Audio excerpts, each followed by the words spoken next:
They tell the kids they have evidence of evolution from fossils. I don't think so. That is stupid, okay? If you find a fossil in the dirt, all you know is it died.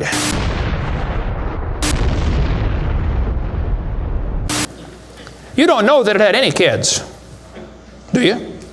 And you sure don't know that it had different kids. I mean, think about it. You're in a court of law. You bring in a bone to the judge. Judge, I found this bone in the dirt. This is the ancestor of all the humans today. They would laugh at you. You don't know that that's the ancestor of anybody, do you? And why on earth would you think a bone in the dirt can do something animals today cannot do? Animals today can only produce the same kind, right?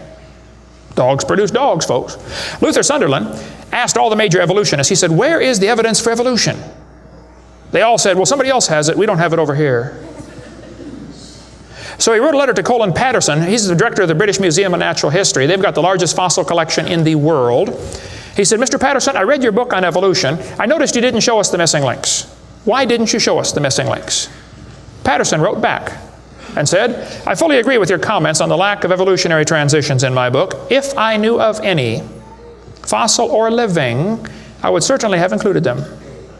I will lay it on the line, there is not one such fossil. There are no missing links, folks. The whole chain is missing. Even Stephen Gould admitted the absence of fossil evidence for intermediary stages is a persistent and nagging problem for evolution. We got the theory, we know it's true, now we just need the evidence. That's the way they think about it.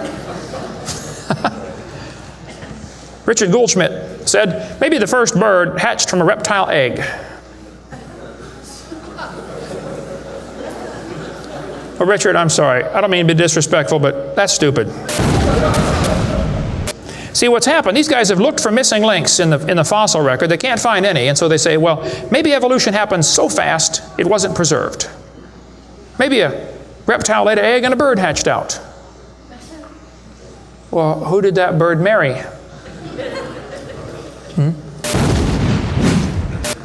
There's only about a zillion differences between a reptile and a bird. We'll get into that later sometime if we get time. But if they want to believe that, that's perfectly fine.